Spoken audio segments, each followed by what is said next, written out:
And here we go. It's Yaricel, the multipreneur. Thank you so much for joining me. It is a Money Monday, and today we're going to be talking about work. And so I know some of you are probably like, work, what does that have to do with my money, everything?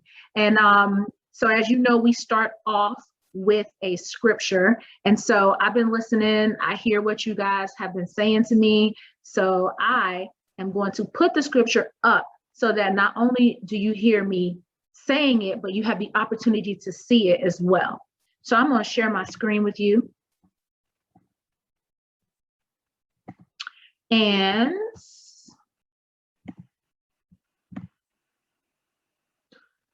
we are going to look at the scripture for today. And it is Colossians 3:23 and 24. Colossians 3:23 and 24. And what it says to us is, whatever you do, work at it with all your heart, as working for the Lord, not for human masters, since you know that you will receive an inheritance from the Lord as a reward. It is the Lord that you are serving. All right. Did you guys get that? All right. So I'm going to stop this sharing and bring it back to us. And you guys know I got my notes, and we are going to look at the notes and make sure that we don't miss anything, because I really want you to grasp this concept of work. So the other day I saw this meme, and on the meme, there was a lady, and oh, wait, first, let me just say, we do Money Mondays. Y'all see, this is going to be good today, but we do Money Mondays as a tool to supplement those of you who have your journal, From Red to Black Weekly Financial Journal. So in this journal, I actually did a video on YouTube, on my YouTube channel, Yaricel, the Multipreneur, but that video will show you exactly how to really use your journal if you're not really sure how to use it, or if you're new to journaling, or whatever the case is. So make sure that you get your journal. You can get your journal from my website, IamTheMultipreneur.com, or you can get it off of Amazon, Barnes & Noble, Books A Million, wherever it is that you decide to shop at. And for all of my friends who are overseas, in the UK, in Belgium, in Denmark, in Germany, in Sweden, you guys can also get the journal at the local stores. It's in Saxo, it's in Hugendubel, it's in a few other stores internationally. So thank you guys so much for those of you who have already purchased your journal. All of my friends in the UK, thank you so much. I appreciate it, and I love you guys for it. Oh, and also, by the way, you can only get a spiral copy of the journal on my website, IamTheMultipreneur.com. Everywhere else online, it is a paperback book, and I have those as well, so you can get it from there as well. All right, so let's talk about work. So I saw this meme, and in the meme, it was this girl. She was getting ready to go to work. She was sitting in her car, and she was like, I don't want to go to work. I'm tired of this. This is ghetto. And I wanted to show you guys the clip, but it was a little bit too long for this. But I wanted to talk to you about having a whole different perspective with work. If you have looked at any of the other Money Mondays, we've talked about budget. We have talked about saving. We've talked a little bit about credit, and we're going to continue to talk about money. Money is something that we need to be comfortable talking about. We don't need to feel like it's this taboo thing, because there is a way to do money right, and there is a way for all of us to just have that financial freedom and independence that we all desire to have, to be debt free. All of these things are attainable goals that we all have, right? So, but it starts with work. It starts with work. And there are so many people, like I see the memes, I hate Mondays. Mondays suck and all this other stuff. But I got some statistics so that you guys can understand how crucial it is about work. So the average man, that's you guys, my brothers, my fellas out there, the average man changes his job once every 4.5 years. That's crazy. Once every 4.5 years. And the average woman every 3 years. So, and this is the thing, this statistic is not even about like, this is everybody, professionals, doctors, it doesn't matter. This is a statistic for every person. That means there are so many different reasons that we are switching jobs: lack of fulfillment, we are not getting paid enough, we are in a hostile work environment. Some of you are listening right now, you're at work and it is a hostile work environment. You do not like your job. And some of you, you're at your job, because I've talked to some people, they've started in their journal and they're like, Yaricel, I'm in my journal, I'm looking at these things, and I'm trusting God, because I cannot see with my natural eyes how I'm going to get all of these bills paid, but my job just seems to be dead end. Like, I feel like I'm not going anywhere in this job and that there is no room for growth and promotion. How am I going to get out of debt? And so for some people, we talked about getting an extra job, but some people, that is not, an option for you. You do not have the ability to go and get a second job right now. So I want to hopefully today change your perspective about work, and let's just see what happens in these next couple of weeks. So let me just first tell you about God's perspective as it pertains to work. I was asked a question in a meeting that I had with somebody, and she was talking about, she said, I just feel like if Adam and Eve hadn't ate the apple, we would be kicking it right now. But the truth of the matter is, contrary to popular belief, God gave Adam the assignment to do work before they ate the apple, y'all. So it was never a plan to just be kicking it. Work was already on the scene before the sin came in. So I just want you to know what happened though after they ate the apple. It was harder for us. It was harder for us. That's the difference. And so, you don't have to believe me, just go and read it in Genesis 2 and 3. Check it out for yourself. So here's the thing. So, the Bible tells us that we work 6 days and we rest in one. And I got a little word for you workaholics, because I used to be like that. I used to be a workaholic, and I'm going to hit on that. One of the primary reasons that we actually work is to help develop our character. And I know some of you are like, what does that have to do with anything? But we're going to talk about that here in a minute. The other thing I want to hit on before we kind of dig into this is all professions are honorable, especially when it's an honest profession. And so I want you to know that it doesn't matter what it is that you do. No matter if you are the king, you know what I'm saying? Or if you are the person that's picking up the horse's poop, as the horses are walking through the streets. It doesn't matter. All honest professions are honorable. And that is how the Lord looks at it. The Lord, there's equal dignity in the labor of the pooper scooper all the way up to the top, the CEO of the company. So you do not need to think that because of your job title, it makes you not as worthy as the CEO of the company. So erase that thought from your head right now. So let's talk about a couple of things. One of the things that the Lord gives us the Lord has responsibility in our work.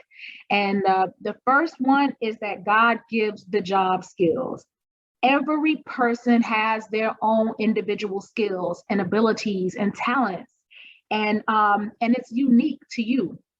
And so I want you to understand that we all have something that is very special and unique to us. Don't try to do other people, do you. And trust me, it is magic. It is magic. So sometimes I feel like people get caught up in looking at what this person is doing or what that person is doing or whatever. And they're neglecting the fact that they have magic gifts right there in the palm of their hands. And God will bless your hands. So you just need to know that you have a gift and you have skills. So don't try to be like the next person. Just be uniquely yourself. Exodus 36:1 says, every skillful person in whom the Lord has put skill and understanding to know how to perform all the work shall perform. So you're unique and it's all good to be yourself.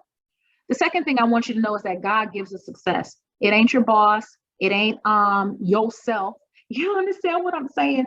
It's God who brings that increase. And Genesis 39, 2 and 3, I want y'all to check that out. But we do have responsibilities, but ultimately God controls the success. I just want you to know that. The third thing I want you to know is God also controls the promotions. Now, I am going to read this one. Psalms 75, 6 and 7, and it tells us that from promotion and power come from nowhere on earth, but only from God. So let me tell you something. When God is ready to elevate you to the next level, there's nothing that can stop that from happening. No boss, no person at work, none of that stuff. You are not, even yourself, you're not responsible, for the promotion. It's God who brings the promotion. So I just want you to know that. Now, there are some things you got to do, but just trust and believe and know that it's God who brings the promotion. Okay. And I'm gonna tell you something else too. I think a lot of you are frustrated at work because you don't really understand what God's role is in this whole situation. If God gives you your abilities and He's the one who controls the success and He is the one that controls the promotion, then you need to remove yourself out of that. Don't be stressing yourself out at the job. Some of you are stressed out right now. So what is your part? Because it's never about, let me sit back and just, and I do nothing. You always have a part. God always has a part, and you always have a part. Our part is easier when we understand what God's part is. I feel like some of you're trying to take over things that it's really God is the author, the architect. He's the one that's in control of those things, but you all up in the way. You need to get out of the way. So let's talk about our part. We have a part to do. And so what is our part? Our part is to do our work as unto the Lord. And that is it. How do I know this? Because we read it. Whatever you do your work heartily as for the Lord rather than for men. It is the Lord Christ whom you serve. I used to have this meme. I think it was I saw on a shirt. It's like the Lord is my real boss kind of thing. I love that whole concept. Just look that up. But it's just like the Lord is my real boss. I shall not want. I think they took it from the book of Psalms. But anyway, so what you have to do is recognize that you have a duty to do. And we're going to talk about some of the things that you might be doing, some of the things that you may not be doing as it pertains to your work. Okay, the job that God has given you, that you complain about, that you hate right now, that you're at. So the first one I want you to say to not write down is I want you to write down work hard. Okay, now whatever your hand finds to do it with all your might. That means you need to be doing a good job at work. He who is slack in his work is brother to him who destroys. That's in Proverbs 18:9. That means you cannot be lazy. There is somebody at work right now. Everybody is like, we do not like when they are lazy. They don't do nothing. They might be even taking a nap right now. You probably could see them right now taking a little nap. They don't even do a good job at work. But whatever you do it with excellence. You do it with excellence. I've been a full-time entrepreneur for 9 years. In 2012, I decided to leave the classroom. But even when I knew in the beginning of the school year that I was leaving education, but I had already signed my contract. Even though I knew I was leaving, every single day I worked with excellence. I still did my job to the best of my ability. So I'm just telling you, you have an obligation and a duty to go to work every day and be excellent, like be great at what it is that you're doing. But here's the thing, you cannot overwork. I feel like I used to be a little bit of a workaholic, especially when I was making a lot of money.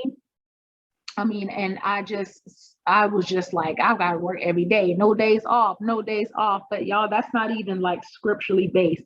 Plus, too, my kid, I used to travel a lot, and my kids, I could be gone for like 2 or 3 days, and my kids felt like I was gone for like a week, 2 weeks, and literally I would fly out for like 2 or 3 days and be back, and my kids, they just, oh my God, they felt like I had just been gone.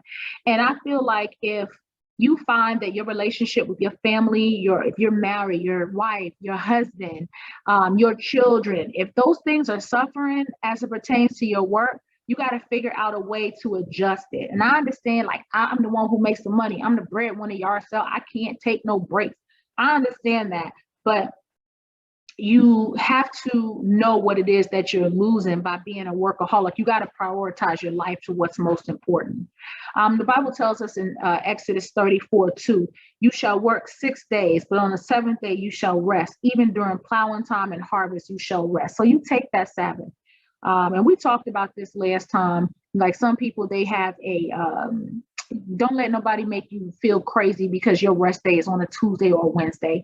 That's ridiculous. But it's just this is a different time. You might work Saturday and Sunday. It's all good. But just know that you need to take that day of rest. All right. So, okay. Bosses, where the bosses at? Right here. Okay. If you are an employer, you're the boss, you're in leadership, you're in management, you own the company. This right here is for you. And I want you to write these things down, and I want you to look at yourself in the mirror and say, self, am I doing these things to my employees? Possibly. We're going to talk about it right now. And the first thing, you are the boss, but you are, number one, you are supposed to serve your employees. You are supposed to serve your employees. And so let me just tell you, the basis for biblical leadership is servanthood. Whoever wishes to become great among you shall be your servant. Matthew 20:26. If you're the boss, you should be serving your employees. You should not be so focused on making money, making a profit, that you do not care about the people that work for you. That's Bible-based, period. The second thing, if you're the boss, you're the employer, you need to be a good communicator. So that is like when you have good communication, then you can reach the goals. If your employees are talking to you and let's say they're expressing their concerns and they're talking to you about some things that are going on, you have an obligation to listen to them and do something about it. And so let's just not take my perspective. Let's go to the word on it. If I have despised the claim of my employees when they filed a complaint against me, what then could I do when God arises? And when he calls me to account, what will I answer to him? That's in the book of Job 31, y'all, 13 through 15. A sensitive, listening ear is a tangible expression of care. So when you have an employee with a legitimate concern, you need to listen to them. And it's not just about what it is that you want. You have to listen to your staff. You also have to hold your staff accountable. And you know, I see some leaders like they're real lackadaisical leaders. And I'm gonna tell you something, the whole ship is like that, the whole, building. So you want to make sure that you check yourself because you are, the person that is in charge and you are responsible. So you just want to make sure that you hold everybody accountable. The fourth thing, this is huge, you guys, you need to pay your employees a fair wage promptly. I see a lot of times people always trying to get free work and always trying to misuse people, trying to underpay them and stuff like that. But the Bible warns you, bosses, employers, to pay a fair wage. The Lord will judge those who oppress the wage earner in his wages. So don't be so quick to try to be shysty and make people work for less than their worth, or maybe you're not paying people the right amount. Give him his wages on his day before the sun sets, so that he will not cry against you to the Lord and it becomes sin. That's in Deuteronomy 24:14 and 15. So pay people fairly, pay them promptly. Don't have people out here not having the income check they're supposed to have. And then you also want to make sure that you are praying for godly employees, people who are going to be integral, who are going to help the business, move in the right direction. And I just really believe that, that when you look at the story of Joseph, because of Joseph's faithfulness, even Potiphar's whole entire house was blessed. So just know that you want to pray for godly employees. All right. So you are the employee. We talked about the employer, we talked about the boss, but what is your responsibility? Well, let me first tell you something right now. You have a responsibility right now at your job to be honest. Now, what am I talking about? Stop stealing the paper clips, stop stealing the paper. Don't be stealing money out the cash register. You have an obligation to be honest at work. And some of you, you're not seeing the blessings, like the money coming in, the promotions, because you are not being honest at work. Okay, let me go to my next page of these notes. Faithfulness. I see some people, they're like, I'm gonna be late every day. But you want to be faithful and somebody that they can depend on at work, especially if you're in a job that they really need you. You want to be faithful. Okay. And then something else too, and I actually like charge myself to say that I need to make sure that I am being prayerful. Hey, I'm on a video right now.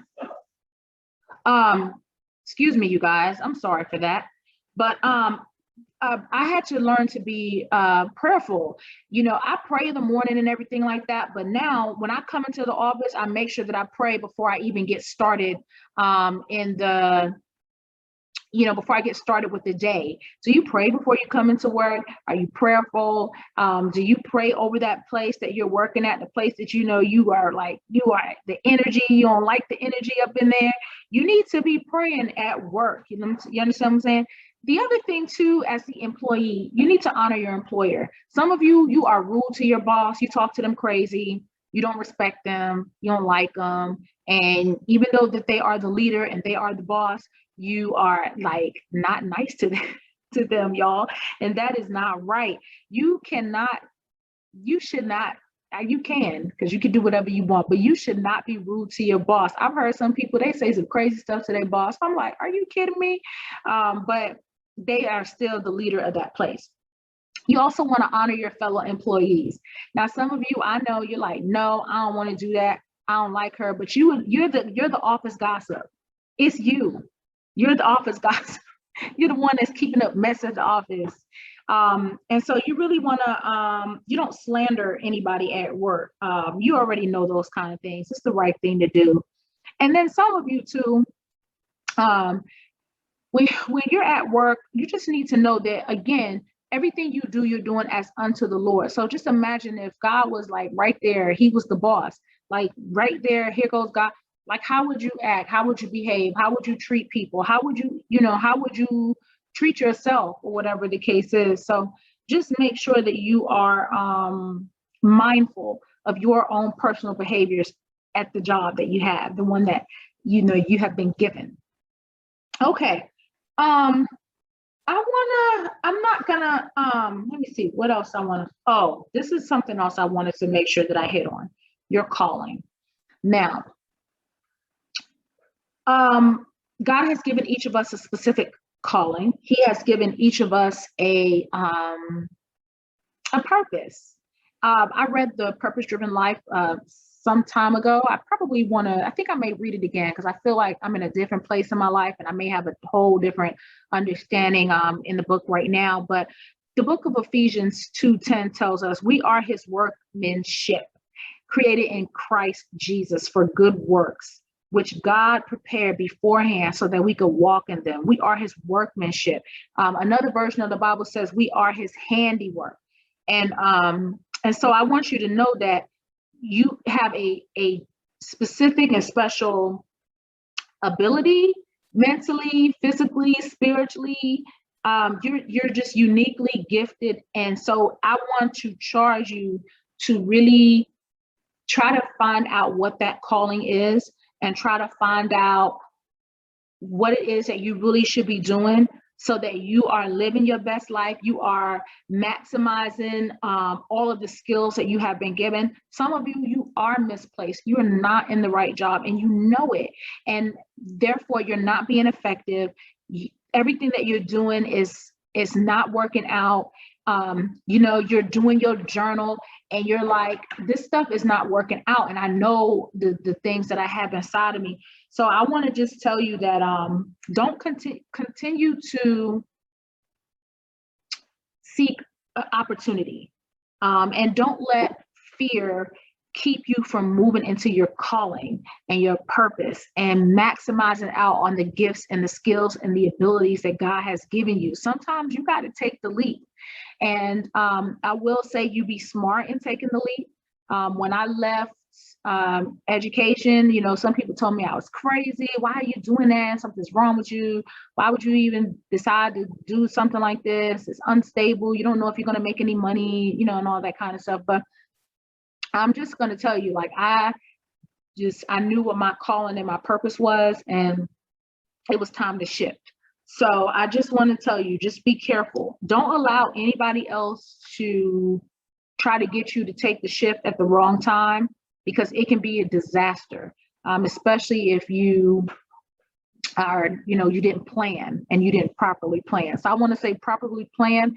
Don't just go hasty into making a decision, but it's really important that you go and follow your calling. Something else too, I want to talk to you as it pertains to work. This is a little bit more for people in business, but you want to be mindful of the partnerships that you have. Now, here's the thing. I know that everybody is, not going to believe what you want to believe and everything like that. And I know that everybody is, everybody's not going to be a good partner for you. And I'm coming to you from a spiritual perspective on this. But I think that sometimes when we read 2 Corinthians 6, 14 and 17, we only look at that scripture from the perspective of a relationship with a man and a woman, or whatever the case is, a relationship between two people who are trying to get married or be together or something like that. But it just says, do not be bound together with unbelievers, for what partnership have righteousness and lawlessness, and what fellowship has light and with darkness? So I want you to look at that as it pertains to the business relationships that you have and the partnerships that you have, because what ends up happening is y'all will start seeing things from two different perspectives. And you may feel one way about something, they may feel one way about something, and you guys may, just have different values and morals and beliefs as it pertains to, running a business. One person might think it's all good to steal from people, and maybe you don't feel that way, or whatever the case is. So be mindful in who it is that you're actually doing business with. If it's not somebody that you are aligned with, and you feel like you can come into agreement with them on things that are most important to you, you don't need to go in business with them. I don't care how good they are, who they know, who they're connected to. I don't care what kind of money, how much money they whip out and tell you that they have, or whatever the case is, because we already have established that promotion and success comes from God. It doesn't come from people anyway. So don't put yourself into those types of situations. Another thing too, I will say that some of you are doing, you are a procrastinator. You understand what I'm saying? Maybe you're afraid. You're like, I don't even know how this is going to work out. Maybe you just plain old lazy, whatever the case is, you're still a procrastinator. It doesn't matter what the reason is. But let me just tell you, when you are a person who tends to procrastinate, you need to make sure that you write your list down. You don't want to write it down. You be all right. You need to get into the habit of writing the list down, and you need to review the list, prioritize it, and tackle the list. Don't try to switch off. Do one thing, cross it off, go to the next. And just to me, at this point in time, I'm just all about making sure that we are taking action, and it's about time for you to take action. You know that you are a procrastinator. You're not getting stuff done. You're not executing. So it's time for you to make some changes. One of the people in the Bible who I love a man of action was Boaz. I know you often hear like, Boaz and Ruth, and it's like, where my Boaz? I need a man. But no, Boaz was a man of action. He got stuff done, and he got it done promptly. He didn't play. And then another thing too, the last thing I want to talk to you guys about with work is women. Where my sisters at?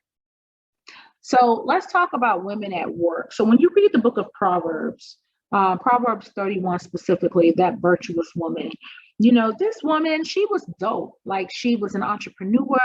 The people they knew her husband's business because of how she advocated for him. She took care of the home. She got up, she took care of the home, and she worked.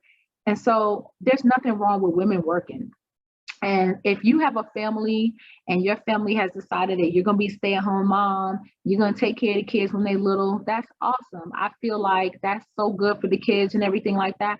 If you are a working woman, that's awesome. You go and be a working woman and you do it with excellence, and that's unto the Lord. The virtuous woman, like I said, she was an entrepreneur. She worked outside of the home. She took care of the home. You understand what I'm saying? She was pretty dope. And so, I don't want you to feel guilty that you are working if you are a woman. It's okay. And a lot of times people try to make it seem like women can't work or they shouldn't be. That's not necessarily true.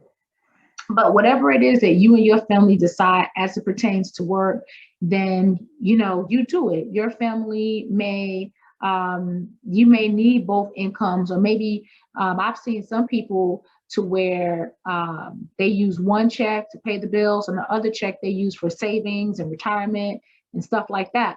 So you can do whatever you want. Some people work really hard in the beginning, stack up one whole check, and then when they begin to have children, then the mom stays at home with the kids because they've already stacked up all of the money that she made. And then after kids go back into school, then she goes back into work.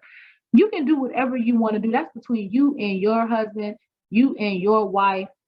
That's between you and your family. You don't allow anybody to tell you how your family dynamic will be, but just know that work is not a bad thing, y'all.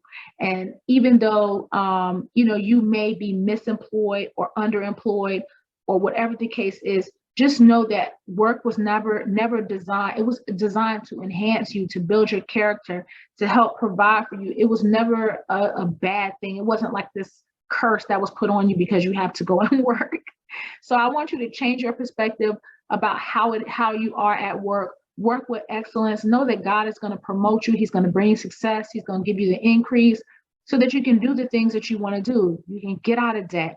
You can take better care of your family.